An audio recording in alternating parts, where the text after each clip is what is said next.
Bueno, aquí estamos de regreso en el Pique de Falú a través de Tiva TV. Gracias por estar con nosotros. Estoy con el licenciado John Bond en esta parte del programa. Le dije que quería dejar a un lado los tecnicismos legales, ¿verdad? Que quería.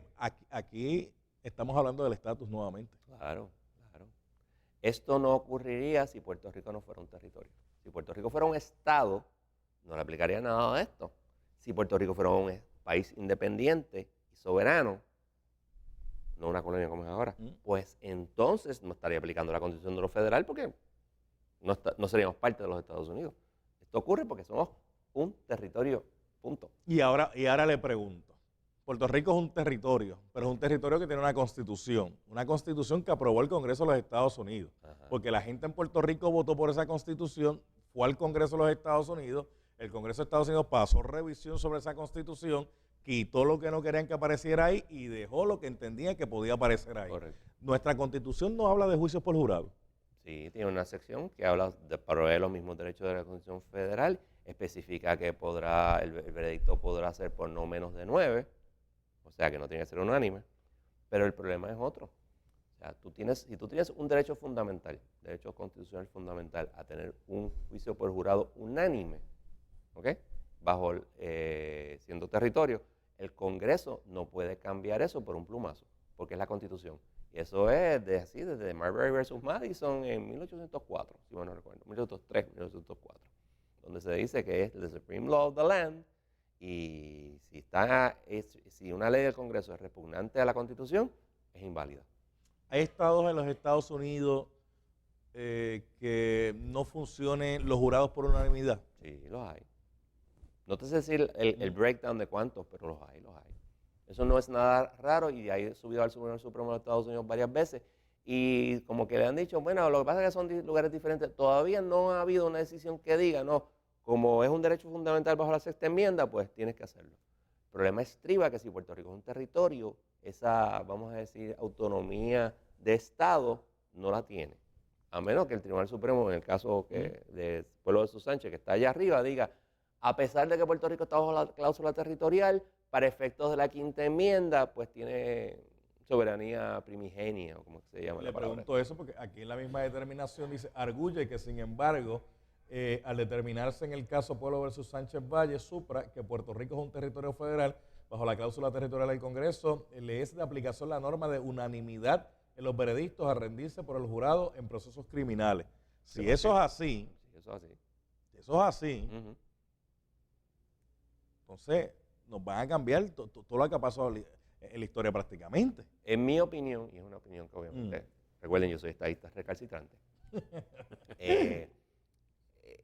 en 1952 se cometió un fraude masivo por los líderes del Partido Popular, que venían aquí a Puerto Rico y decían una cosa y en el Congreso decían otra, porque el récord congresional está lleno de Muñoz Marín y Fernández Hicén diciendo, no se preocupen, el poder del Congreso sobre Puerto Rico sigue igual. Y, porque también hay que ser justos con ellos, el gobierno federal que quería desmantelar los imperios europeos, las colonias, y cada vez que lo decía, pues le decían, pero espérate, tú no tienes una colonia allá en Puerto Rico. Pues querían, ¿sabes?, empolvar la colonia de Puerto Rico, y lo hicieron con el Estado Libre Asociado bajo la teoría de que esto era algo diferente.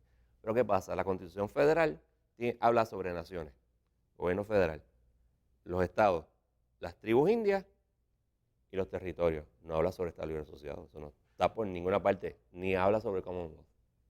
Así, o eres Estado, o eres territorio, o eres tribu india, o eres el gobierno central, federal, o ¿qué más eres? Pues, lo único que eres es territorio. Aquí hay una parte que dice, por otro lado, el pueblo versus Sánchez Valle, supra nuestro más alto foro, obviamente hablando del Tribunal Supremo, afirma que Puerto Rico, contrario a las tribus nativoamericanas de los Estados Unidos, nunca ha ejercido una soberanía original o primigenia, que era lo que usted me estaba Eso es bien importante. Antes de que llegaran los europeos, y aún después cuando estaban los europeos, las tribus indias se gobernaban a sí mismas. ¿Okay? Al ir a las reservaciones, se le quita ese derecho, pero posteriormente se le devuelve. Y ese análisis lo hace muy bien el juez Martínez Torres, en su opinión en Sánchez, y dice, la tenían, se la quitaron, ahora la tienen de nuevo. Pero Puerto Rico nunca la ha tenido, porque Puerto Rico fue colonia ¿de quién? De España, después fue colonia de los Estados Unidos. En ningún momento tenía ese poder de Puerto Rico, pero Puerto Rico nunca ha sido independiente. De hecho, plantea la misma, y está citando, dice la Ley Pública 648 de los Estados Unidos, sección 713B, destaca que el tracto legislativo, de la misma manera, revela claramente que la adopción de esa Constitución, en referencia a la Constitución de Puerto Rico, no representó un cambio en el estatus territorial de Puerto Rico. Correcto, hay un libro del juez Torruella, Puerto Rico en the Supreme Court, si mal no recuerdo, que habla extensamente sobre eso y que en realidad no cambió nada, fíjate. El gobernador electo fue en el 48, ¿ok? Cuando se hizo la Constitución, todavía se apelaba al primer circuito. Fue en los 60 que se cambió esa ley. O sea, todos los asuntos fundamentales ocurrieron antes de Lela. La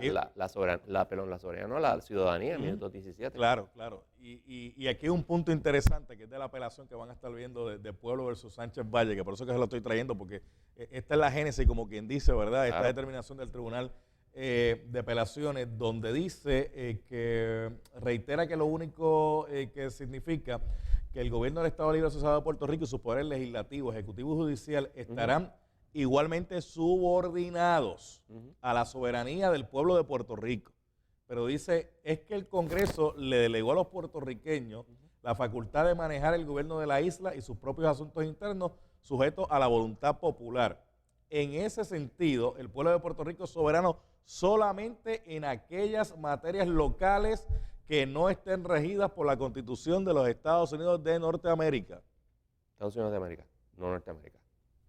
O sea, United States of America. Sí, eso es parte de los errores o horrores que usted me planteaba que aparecían en la... Hay varios errores ortográficos, me sorprendió muchísimo.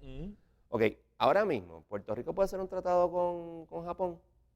Digo, el pueblo soberano. No puede hacerlo. De claro hecho, que no. Bajo la gobernación de Rafael Hernández Colón lo intentaron en el Departamento de Estado. Le digo, te fregas párrafo, tú no puedes hacer eso.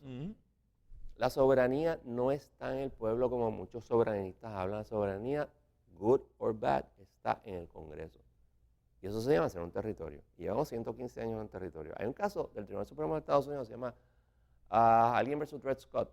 Dred Scott versus Alguien. Dred Scott era un esclavo que cuando llega a un territorio donde no se permitía la esclavitud, en un estado dice, no, pero es que aquí se prohíbe la esclavitud, yo soy libre. El Tribunal Supremo de los Estados Unidos en 1857 desgraciadamente dijo que no, que había que darle full faith and credit. Dice una cosa que mucha gente olvida. Dice, el Congreso no tiene el poder para dejar un territorio eternamente como territorio. Llevamos 115 años, más o menos, 117 años de territorio. ¿Tú sabes cuando Dred Scott se decidió, no habían pasado 100 años de la Constitución? Y todavía seguimos siendo territorio. Ahora pregunto yo, ¿cuál era la prisa o cuál era el punto que el Tribunal de Apelaciones tuviera que bajar con esta determinación? Si de hecho esto está en el Tribunal Supremo. Pues mira, no te sé decir. Recuerda que el Tribunal Supremo Federal podría hasta decir, mira, Puerto Rico está sujeto a la cláusula territorial, Puerto Rico está sujeto a los poderes plenarios del Congreso, excepto sobre asuntos de derechos fundamentales, pero para efectos de la quinta enmienda, pues no aplica el asunto de double jeopardy, porque son para efectos de esta enmienda dos jurisdicciones diferentes. Eso no afectaría lo que estamos hablando ahora. ¿Para cuándo más o menos se podría esperar que baje esa determinación? Si tenemos el oral argument en enero 13, más cercano sería marzo, no más tarde de junio 30. O sea que esto cogería un tiempito. Bueno, estamos hablando de menos de 6 meses. Bueno, pero un poquito más de 6 meses, 7 meses. Como más o menos por ahí. Porque todos los casos que el Tribunal Supremo acoge y ve los oral arguments, pues ahí hay decisión para antes de junio 30, que se acaba el término en junio 30. Posiblemente junio 29, depende de qué día caiga junio 30. Si ese Tribunal Supremo de los Estados Unidos, que tiene este caso ante su consideración, planteara, no, espérate un momentito, aquí tiene que ser por unanimidad, como dice la Constitución de los Estados Unidos. No van a decir eso. Ah, pues dele. No, esto es una cosa para que la gente entienda. Lo que está frente al Tribunal Supremo de los Estados Unidos ahora mismo es lo que les dije. ¿Tiene Puerto Rico soberanía primigenia para emitir o hacer sus delitos, o esa soberanía sale del Congreso Federal? Eso es lo único que va a decidir. Por eso que te digo, aun si decide que no, para efectos de la quinta enmienda es dual, eso no cambia lo que dice aquí, porque esto es la sexta enmienda. Se tendría que, dependiendo, el Tribunal Supremo de Puerto Rico podría emitir un certiorari y revisarlo, o no emitir certiorari y dejar que eso porque esto es ley entre las partes. No aplica a todos los cientos de personas que van a levantar el mismo asunto. Y pues el Tribunal Supremo va a decir, mira, los tribunales apelativos que breguen con esto. Sí, porque obviamente si hay otras personas que están en etapa de apelación, van a querer agarrarse de aquí. O que ya les acaban de encontrar culpables y están esperando la sentencia. Hay muchas cosas que pueden pasar ahí. Deben haber cientos de casos, no miles, pero cientos. Ahora vamos aquí. ¿Vamos a ver o no vamos a ver un nuevo juicio para Pablo Casellas? Yo creo que sí, lo vamos a ver. ¿Usted cree que sí? Sí, porque es que yo entiendo que la decisión es correcta. Podría obviamente el Tribunal Supremo de Puerto Rico modificarla, podría el Tribunal Supremo de los Estados Unidos modificarla en el futuro, porque según César Miranda, esto lo van a apelar al Tribunal Supremo Federal, que no es apelar, pero es certiorari. Pero fíjate en una cosa, eso es, vamos a decir que lo llevan al Tribunal Supremo de Puerto Rico, expiden el certiorari, y final en el 2017 deciden, no, resulta que el juez el apelativo tenía razón.